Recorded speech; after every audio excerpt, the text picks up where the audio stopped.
I'm Maria Menounos, and you're tuned in to AfterBuzz TV, the ESPN of TV talk. Now, let the buzz begin.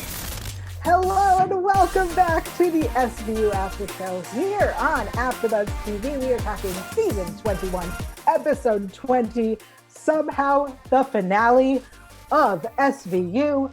This episode is called The Things We Have to Lose. That's right, The Things We Have to Lose.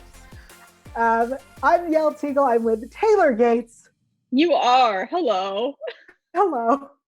I was like, say hello. Hi. Hi. Kind of. We're here in spirit together. Yes. Yes. Before we jump into this episode, I would love to make sure everyone has the resources that they need. If you are in a situation where you need help, please reach out. Please call RAINN if you need them. Their number is 1-800-656-4673, 1-800-656-4673. Taylor, what does that spell? It spells hope, everyone. It does. It does. Also, sometimes on SVU, the topics, well, always the topics are very serious. And sometimes they go very dark. And in those cases, we make light. And that is how we get through them and how we process. And we consider this your content warning before we jump in so that you're aware this may not be the show for you. Just know that going in. Yes, absolutely. Yes. Great. There you go. There you have it, folks. What did you think of this episode? So Midnight in Manhattan was one of my favorite episodes of this whole season. And so I was really excited that we sort of got a part 2 of that. I kind of didn't realize that's what was going to happen. I thought it was just going to be, because the promo just kind of showed like Finn's case, which I was like, okay, we'll bring that back. But it was really like revisiting all of the ones in that episode, which was really exciting for me. Like I knew we would get some of Sir Tobi and everything, but it really felt like a direct sequel to that episode, which I really enjoyed because I really loved that episode the first time I watched it. So absolutely, this really did feel like a part 2. It also very much felt like there is intentionally supposed to be a part 3, right? But we'll get into that. I do see we have people in the chat. Peyton said this episode was pretty good. Lizette said I really like this episode. Peyton also pointed out that they like the fact that they brought back 3 cases from Midnight in Manhattan. I agree. I really love that too. I think, I've been saying every time they've been like, this ties into that old case and they have to make it up, I get very annoyed because like we have 21 seasons. There's no reason you have to make it up. So the fact they legit just tied it back in was amazing. I also thought a really strong finale, kind of a cliffhanger. Yeah, because I mean, I know that we were originally supposed to have like 4 more episodes or something, but this worked because it did, like it brought back a lot of characters like they were saying that we'd already met before, a bit of a cliffhanger, but also like some good tied up loose ends, some hints to the future. So I thought it worked really well, honestly. If I didn't know there was supposed to be more, I would be like, oh yeah, that makes sense that this was the finale of this. Absolutely. So let's jump in. I want to get the personal stuff out of the way because we have a bunch of cases to talk about. So let's talk about Kat. Let's talk about Kat. I'm obsessed. I also, just in general, which we'll get more into it, I guess, in when we talk about the plot, but I'm really liking Kat and Amanda's like little partnership and little friendship that's forming. Like I think they're a really fun pair because they obviously were not getting along at the beginning of the season. So it's really fun that they're kind of starting to sort of bond. And I think that their personalities mesh really well together now that they sort of like have broken the ice and gotten over some of the initial like skepticism of each other. It's funny that you say that because I felt like this scene was to clarify if you didn't catch last week, if you were like confused for some reason, to clarify that Kat is queer. Yes. Wonderful. Claire. Love to see it. Yeah. And then I loved when she's like, what are you up to this weekend? Oh, sorry, you have kids. She's so funny. Like she's kind of savage in the way that she like it's just like, oh yeah, you have children. Like you're gonna have to be taking care of them. Like I'm gonna be out partying with Gina and Gina. I'll do what I want. I thought it was savage. I loved it.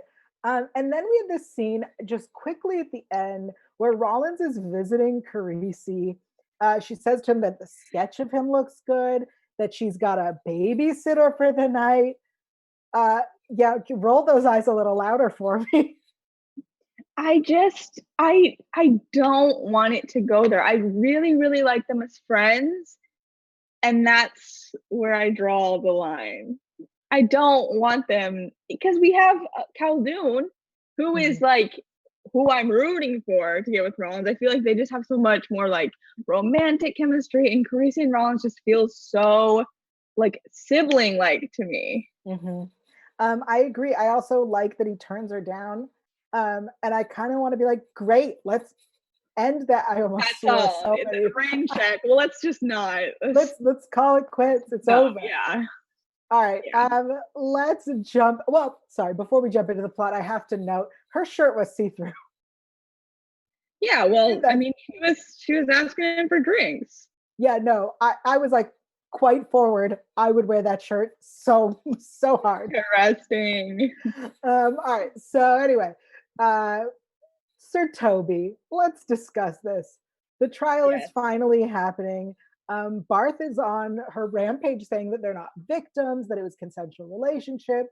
There's a question of what happened to Judge Barth, and Carisi says money. But I'm interested to see where they go with that. Like, I feel like that's going to have to play a pivotal role because they're really like the fact that they chose Barth to do this, the fact that she and Olivia have that conversation we'll talk about later, like that kind of long conversation. Like, I just feel like something's going to happen with her. Like, I feel like it was really intentional to write her as the lawyer. I feel it's interesting you say that because I felt like it was definitely a decision based on her career not exploding or imploding last season, but like that she was involved in that judge's scandal with the prostitutes, right? Brothel. Yes. And so I took it as they were like, well, she's available and that's interesting. Gotcha. So you think this is sort of like tying her story up, like this is how she's gonna end, like as a sort of like villain, whereas I'm like, maybe she can be redeemed. I don't know.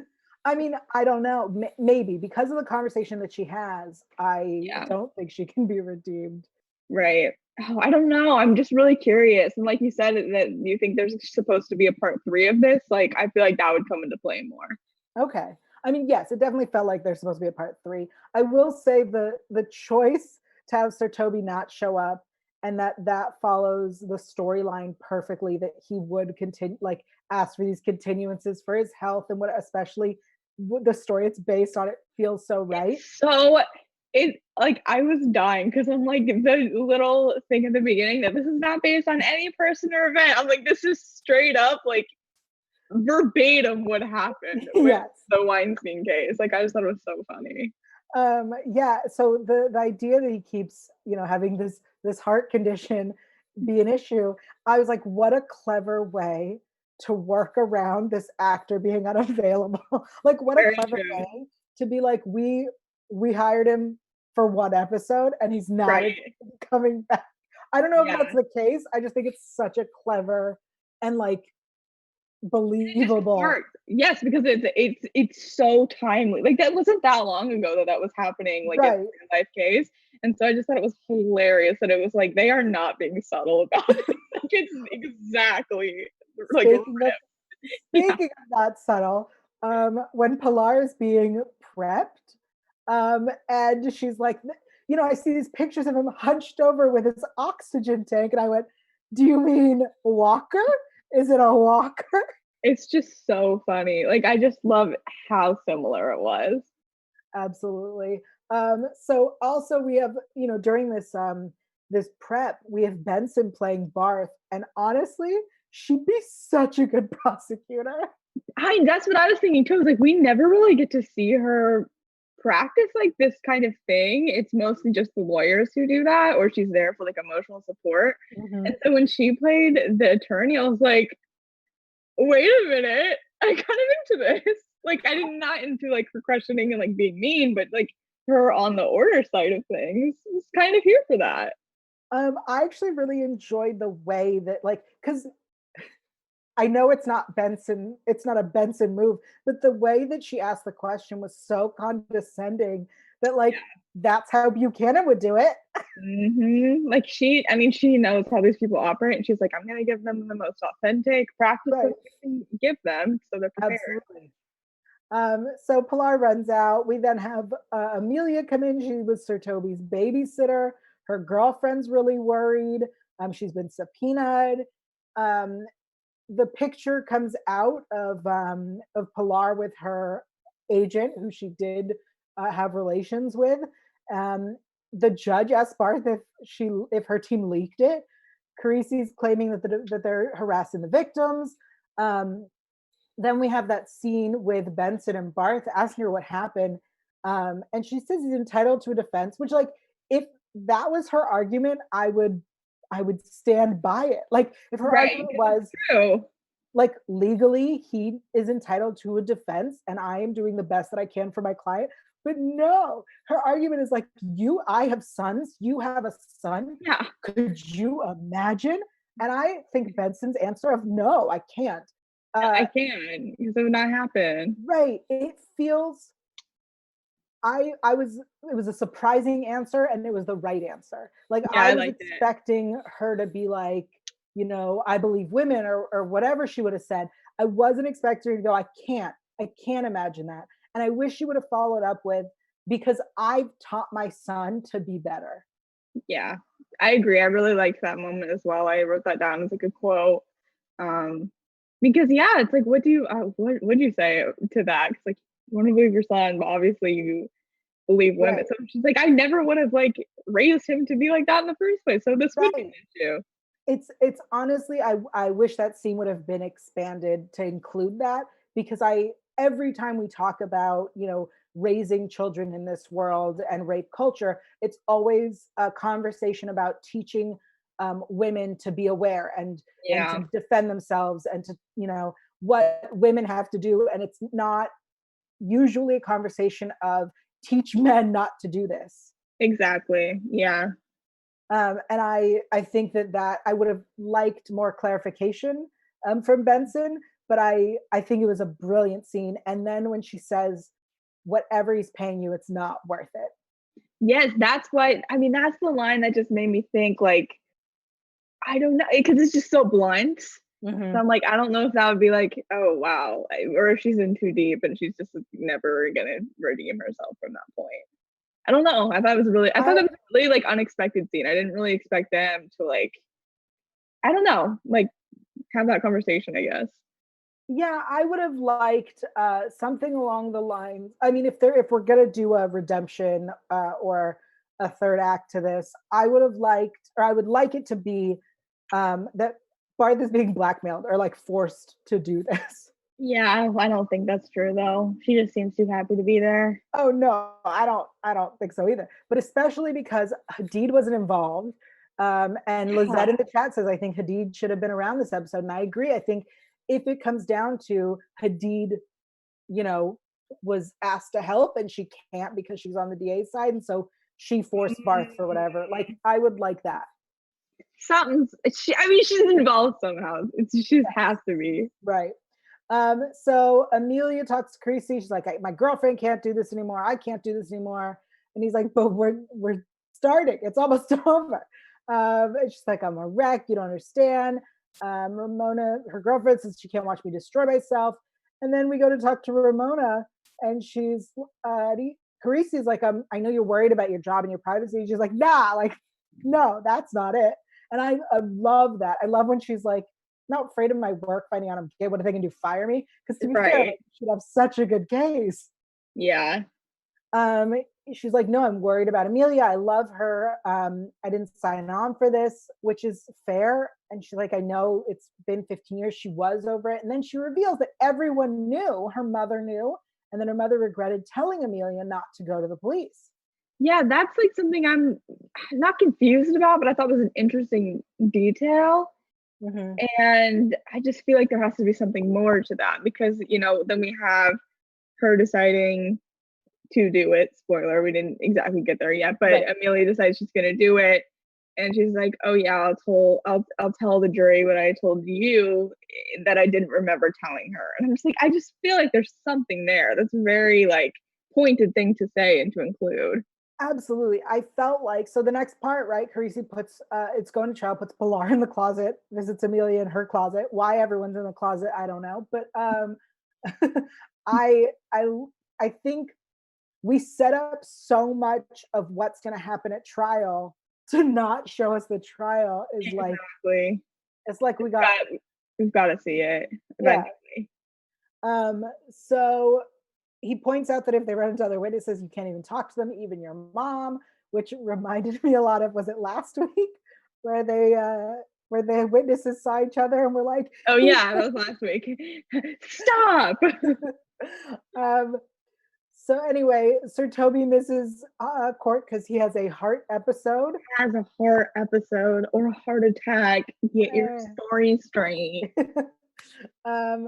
And Carisi is like, I have witnesses that have been standing by for months. To be fair, like the law says that he is entitled to a speedy trial, not that the witnesses are. Just true. Carisi should know that law. So Carisi points out the judge said if need be, he should be brought in on a stretcher. Yeah, I liked that judge. He's like, well, he better be at death's door. Yep. So at the end of the case, Benson says he's not going to get away with this, and Carisi says he already has. Will we see this case go to trial? I don't know. Have to. I thought he would die by the end of the episode. Me too, because we have the moment where Pilar's like, I wish he was dead. I was like, there we go. He's gonna die then, I feel like. I don't know. I thought that was some foreshadowing. I thought when we had Benson looking up at the screens that was gonna be like dies before trial. Oh, that'd be interesting too. But nope, just still in the hospital. Heart episode. Let's move on to Ivy Bucci. Yes! So although Sir Tobi did not return, this is the return of Grace Narducci as Ivy Bucci. So she's out all night. It's almost noon. I was like, girl, you want her to believe she's been studying overnight until noon? A lot of books to hit. Yeah. So Ivy's been grounded. She goes missing. Her mom goes, gets Rollins to help her find her. She finds her. Her mom says after gets killed himself and her father went to jail, Ivy's been in a downward spiral. I do appreciate the filling in of like, here's what's happened. Right, because if you like accidentally missed 1 week, or you would be like in trouble if you tried to watch this episode. Yes. So Rollins talks to some guy who's in a photo with Ivy. He didn't know she was 16. I loved Rollins in this episode. I just want to say I loved her in this episode, especially like doing this case. I don't know why. I just thought she was so great in it, especially when she was talking to that guy. I was like, oh, you invited the 16-year-old to your brother's bachelor party? Like, I just thought she was so threatening and so good. I agree. I think this was really fun to see her like be the mom of the teen. Yeah. And he says to the guy, wear something comfortable. If she doesn't show, you and your cowlick are spending the weekend in the tube. So good. So Rollins tells Benson she's going to pick her up. Benson's like, because you're the only one who could save her. I do like that we're back to them trusting each other and being on good terms. Yeah. I really love that. So Rollins arrests Ivy. I like that the guy's like, they're hers. The drugs are hers. Yeah. Well, I guess they're yours. Yeah, I thought that was a great scene. Yes. Sorry, you were saying something? No, I think I got ahead of myself. All right. So Ivy spends the night at the station. Rollins asks Benson if she's too close. She suggests that she learns to practice tough love. Girl, where was this when Kim was around? Practice tough love with Kim. Right. Very true. I hope that the next time Kim is around, she remembers all of this. You know she won't. I know she won't. I'm so sorry. It's just not gonna happen. So Ivy and Ivy's mom and Rollins talk. Her behavior has to change. She's smart like me. She pushes the boundaries of the mom. I wanted to punch her in the face. She's the worst. Like, she's just consistently awful.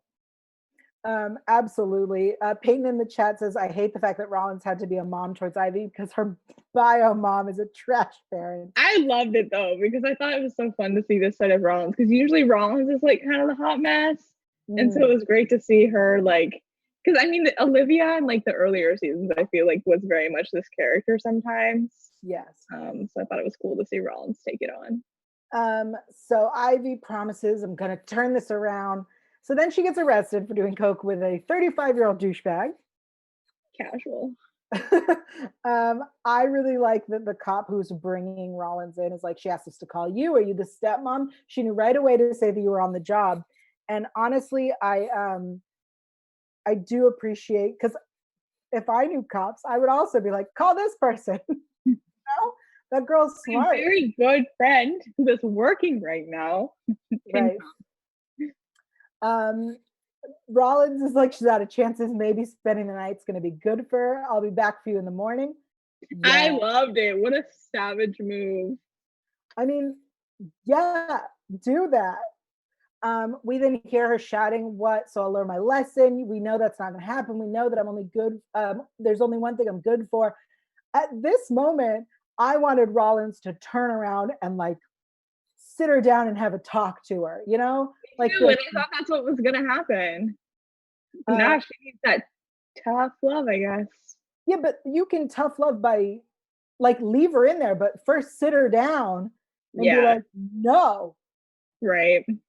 What do I know? I'm not a parent. So Benson asks Ron, she's like, you left her in a whole thing all night. Yep. She's like, I checked with the desk sergeant every hour. And then she says, if this is what it's like to have a teenager, I'm not going to be ready. Yeah. True. You chose to have two. And girl, you know this kind of streak runs in your family too. Look at you, look at Kim. Like, you're really not ready. It's the thing. I love it. So Ivy's facing prison time. Rollins gets to speak on her behalf. She points out that she was trafficked by Getz, cooperated with the DA's office until his suicide. Her father went to prison. She's a victim, and asked for no more punishment. And the judge is like, fine, you can have rehab. And then the mom is like, how much is that going to cost? Girl, make it work. I was like, what? No. So funny. Peyton in the chat says Ivy should just go into foster care. And when the mom was like, how much is this going to cost? I was like, correct. She should be taken away. Her and the little sister. Oh, just so. Ugh. She's just the worst. Yeah. Always has been. Oh, I wanted to say, which I mentioned earlier, but I really liked in this little storyline too that we had Rollins like be really self-aware and ask Olivia, like, am I getting too close to this? Like, do you want to work on it? Do you want to take me off of it? I thought that was just a really mature move for her to not be like, no, I have to do, like, we have to, it has to be me. You know what I mean? Mm-hmm. And I just really liked how she was reflective enough to be like, maybe I'm getting a little bit too tied up in this. Absolutely. And it reminds me of old Benson cases where she would question if she was too close. Yeah, I just thought that was a really self-aware move that we haven't really seen Rollins do a lot. Growth. Growth. So let's move on to Lakira, who is again the return of B. Cordelia. Yay! So Lakira's back. I will say, I do like that she didn't say the word moms once. Yeah. Noted. This felt much more authentic. Yeah. So Lakira's ready to call it a night, but her colleagues are still working. That's what my notes say, colleagues. Dakota then is assaulted. Our favorite nurse was back as well. Do love him. Yeah, I want to give a shout out to the actor Stephen Whalum. Don't know how to say names. Love you, dude. Hope you come back. Yeah.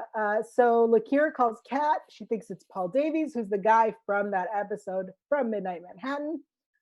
The nurse says that Dakota's been put into a coma. There's evidence of assault. Lakira's like, Davies was on the piers. She's sure that it's Davies.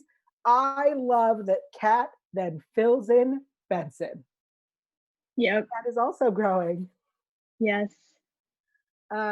She says Dakota's in a coma. I think it was Davies. It's the same guy who attacked Lakira. Benson's like, slow it down. And tells her that she needs to get enough for a warrant and put him at the scene before she talks to him.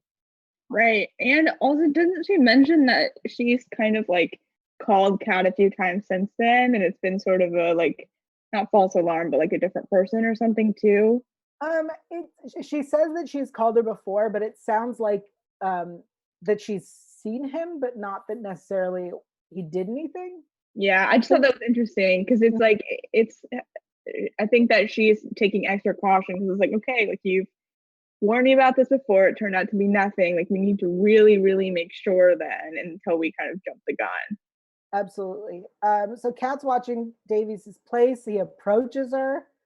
I was like, Kat, but also such a like early day Benson move. Absolutely. He claims that he was at the piers, but he was on a walk. He's trying to get his family back.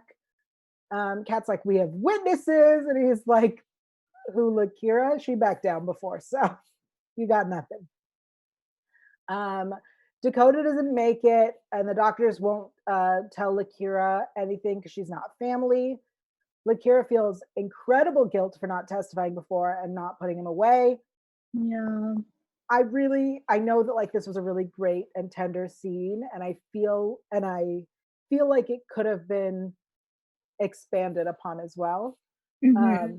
Because they're definitely, when you're not ready to come forward or to testify, you will, if something happens to someone else, you will feel this guilt, Yeah.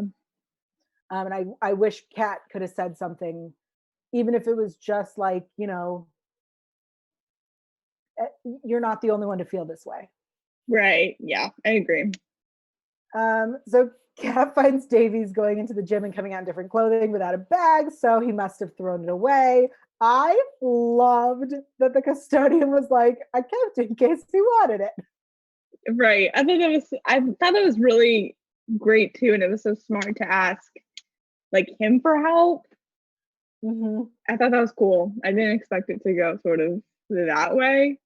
I thought it was gonna be that he stole it, and he was like, I didn't mean to, and they were like, you're fine, like we're good. Me too. Yeah, me too. But he was like, these people just throw stuff away if they get one stain on it. Like right. I can't ask for it back. I'm gonna just make sure that he has it if he wants it back. Right. What a good guy. He really is. Give him a promotion. Jeez. Seriously. So the DNA matches the blood on the suit and under Dakota's nails. Benson tells Kat to call Carisi for the warrant to pick him up. Then Kat reveals that she did speak to him. I loved this. I did too. It was one of my favorite moments. Yeah, where Rob's like, you're going to write her up? And she goes, no, but it won't hurt to let her worry about it. I was like, that is so harsh, but so funny and true. I just think that's so evil in such a like funny way.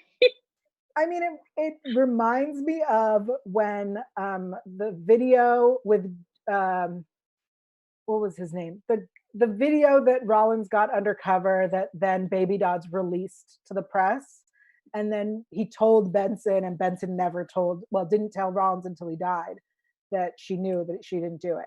Yep.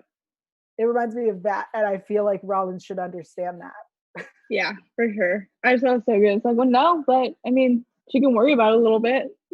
Yeah, I mean, Lizette in the chat says, I feel like they're trying to make Rollins the new Olivia. They've been doing that for years. And Peyton says it's kind of messed up that Dakota had to die just so her friend will finally testify against Davies. Yep. Yeah, I mean, I'm not disagreeing. How it went though. In the end, Kat goes to Dakota's vigil, sees Lakira, and is optimistic, and tells Lakira that Carisi is optimistic. And then Lakira's like, they believe us. That moment just made me emotional. Yeah. Because it's like, it gave me like chills because it's like, oh, that's really happy, but also like so sad that they ever had to question that. Mm-hmm. I don't know. I really liked that line and liked that moment a lot. And I also just really like Kat and Lakira's friendship, and I would love to see that continue, even if it's not like revolving around a case. Like, I just think it would be fun to see Lakira make some like sweet cameos and be BFFs with Kat. Yeah, I would love it if Lakira became like, you know, one of her informants, like her eyes on the street, the way Finn used to always go back to his old informants from when he was yeah, that'd be cool. It'd be great. Speaking of Finn, let's talk about the other story of this episode. So much happened. I love how much happened. Me too. It's crazy. It felt like they packed so much, and it was so tight, which I loved. Like, all the stories were so tight, which I really appreciated. Yep. So this one has the return of Afi Bijou as Joelle. So Finn is visiting Joelle to tell her that Leon is out. Apparently he has a split sentence, that's 6 months in and 6 months in a halfway house, but the order of protection is still in effect. It seems that Leon's been sending gifts to Andre, including notes to Joelle. Finn wants to take the note to his parole officer. She says no. So Finn meets Leon at the bus station as he gets out and tells him to stay away. He also says she doesn't know I'm here. She didn't put you away. I did, and I'll do it again. Oh, I love how protective Finn is over Joelle, but especially Andre. Like, I really like that. Yeah, I agree. So apparently Leon showed up at the playground like he was doing nothing wrong. And he gave Andre a soft serve. I thought that line was so, like, a soft serve. Like, who says that? Why would you say ice cream? Because there's a difference. He gave Andre a soft serve. Taylor, there's a difference between ice cream and a soft serve. But who says soft serve? I don't know. I'm Not going with New Yorkers. No, I don't think it's a thing. Girl, whatever. All right, so Andre's safe. And Finn's like, I'm going to call his parole officer. And she's like, no. And I think that her argument here makes sense. She says, Andre's seen him. Right. And I get that. The idea that he's seen him and sees that he's free, you can't send him back. That said, he should be sent back. Yeah. So she's like, why don't you give him a warning? Finn's like, I already did. And she says, that's why he's so pissed off. She says, I handled him for 10 years. He knows not to hurt me again. Stay out of our business. Yeah. That's not how this works. One, he's not staying out of your business. You called him. And two, exactly. And two, he's not going to hurt you again. Yes, he is. Yeah. It's Finn's job. Like, he can't just be like, oh, okay, I'll look the other way. Like, he has a duty to, like, see this out and help you. Right. It also, you know, not to jump ahead, but at the end when she's like, you could just go, and he's like, no, I can't. I can't though. Yeah. So Finn gives Andre a phone. This scene was incredible. It's so good. I love Finn with, like, children. Such a cute. I do. He's had such a good, like, energy with them. Like, he's so tough, but he's so soft for kids. He says, you know, we're talking man to man. He says, this phone is not for calling your friends or for playing games. My number's on speed dial. If you're ever worried about your mom or scared, you call me. And then I loved this moment. So then Andre calls Finn as he's picking up Davies. And he comes over, and Leon is holding a knife to Joelle. He says, we don't need you here. Then he suggests that Finn slept with Joelle. I was like, what? What? Okay. Make it make sense. Yeah. explain your thought process. Yeah. So Leon calls Andre over. Andre, for whatever reason, comes to him. He throws Joelle and raises the knife, and Finn shoots him. Incredible. Honestly, do we blame him though? Like, do we blame him? No. No. I mean, Joelle does, but I don't personally. Right. I think what was surprising to me was that Finn didn't call for backup when he went. Yeah. That was surprising to me. He was just so laser focused, I think. And he's just like, I don't have time for that. Like, I just have to get there as soon as I can before something bad happens. Yeah, I feel like on his way he should have called for backup. You know what I mean? Right.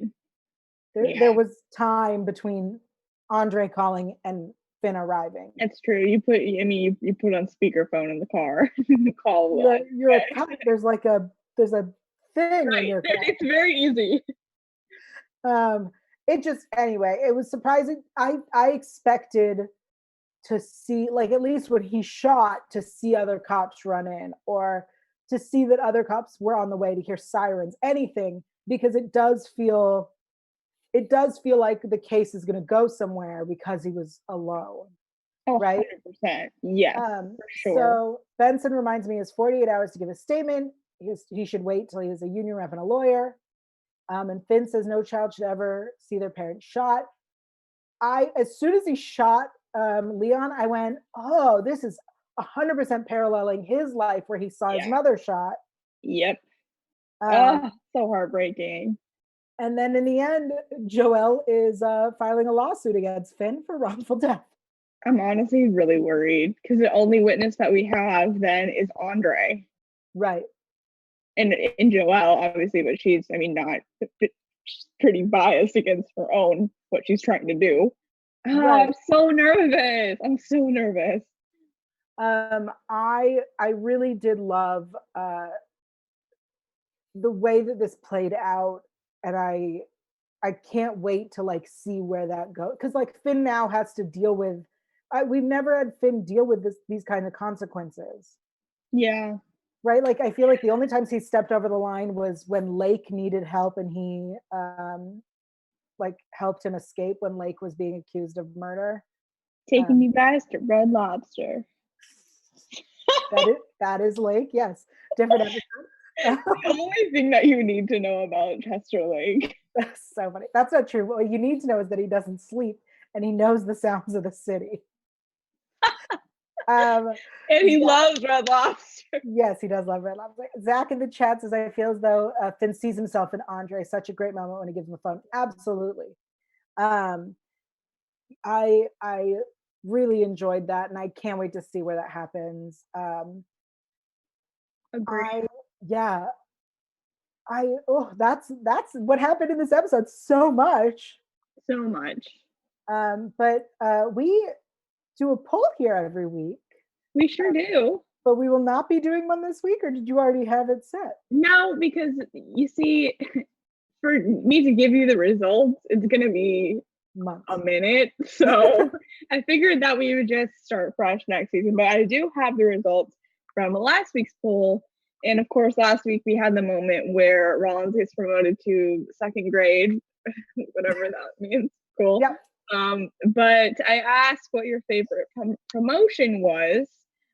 We have Cat to Team coming in fourth with 3.1%, which is offensive because I so sad. Thought that would be higher because Cat is one of the best new characters we've ever had on the show. We have coming in at third place with 11.5%, Finn to Sergeant. True, Finn didn't really care that much, so I guess no one else cared that much. Second place, we have Rollins to second grade with 18.1%. I think a lot of people really just enjoyed that scene. Mm-hmm. I did too. And then, as a surprise to no one, I don't think, we have Olivia to Captain coming in at number one with a whopping 67.4%. We also had a lot of good answers in the comments. Yeah, we did. Amanda AE Dama, that was the username. It munched to Sergeant and has to fill in for Kragan and absolutely hates it. Agreed. I loved that. The one deleted scene, this is from Josephine O. March. The one deleted scene where Elliot moves up to first grade and Liv moves to second. Also when they become marshals. Those are great. Those are pretty old school. I just have to say, them becoming marshals, absolutely. I will not accept your deleted seat answer. That's fair. Because is it canon? Is it not canon? Here's why it's not canon. I have to say this. I'm ready. Because early on in season, I want to say 2 or 3. I want to say it was 2 because I have the box set. So I want to say in season 2, there's a deleted scene where Benson finds out who raped her mother. And that scene was deleted. Therefore, we could have the whole Walter Burlock storyline. And then we could have the storyline where we meet Simon. And so had that been canon, then you couldn't have accepted the other 2. So I do not accept those promotions. That's very fair. And then we also have Ash saying Olivia to captain, also because there's a bonus Carisi to the DA's office, and that that's a lot of fun because he's been working towards it forever, obviously. Hillary said all of them, each was deserved in their own right, agreed. And then a lot of other people said they felt like a proud mom when Olivia got to captain, and so happy for Rollins because it's been so many years, which yes, it certainly has been. Wow, I'm so glad that poll was such a success. I know. Thank you guys there was like 227 votes, which is awesome. So yes, love that. Thank you for making your voice known to us. Yeah, so we're not going to do another poll, but I thought perhaps, I'm not making any promises, over the summer we might do some favorite episodes. Yes. So why don't you tweet at us your favorite episodes that you'd want us to cover. Does everyone tweet me babes? Because we know it's the best one. Yes, but also let us know which episodes you want us to cover. There are literally 20 seasons, but we started the SVU After Show in season 16, I believe. So you have 16 seasons to choose from, and we have done some here and there. So please tweet at us. I have no news. There were no deleted scenes. We all know which headlines were ripped from and weren't this week. Yeah. So I guess this is the season finale of the SVU After Show. Yeah. Oh, craziness. Yeah. My favorite episode of the season. Well, I'm really glad we got to do this and continue doing this season with wonderful AfterBuzz for making this possible. Yes. And Taylor, where can everyone keep up with you and tell you your the favorites they want us to cover this summer? Yes, definitely tweet me at alphabet_Ann, and you can also find me on Instagram at Taylor_Gates_. Awesome. I want to give some shout outs to people in the chat. I said we had Peyton and Lizette and Zach, and I know Audrey was here. Thank you all so much for joining us live in the chat. I am Yell Teagle. I'm everywhere at Yell Teagle. That's YAELTYGIEL. Starting tomorrow, I have relaunched my Twitch channel, so you can check out new content there. Twitch.tv/Yell Teagle. Again, YAELTYGIEL. And we'll see you next season. Bye. Our founder, Kevin Undergaro, and me, Maria Menounos, would like to thank you for tuning in to AfterBuzz TV.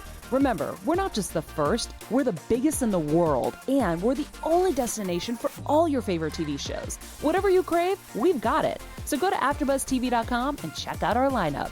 Buzz you later. The views expressed herein are those of the hosts only and do not necessarily reflect the views of AfterBuzz TV or its owners or principals.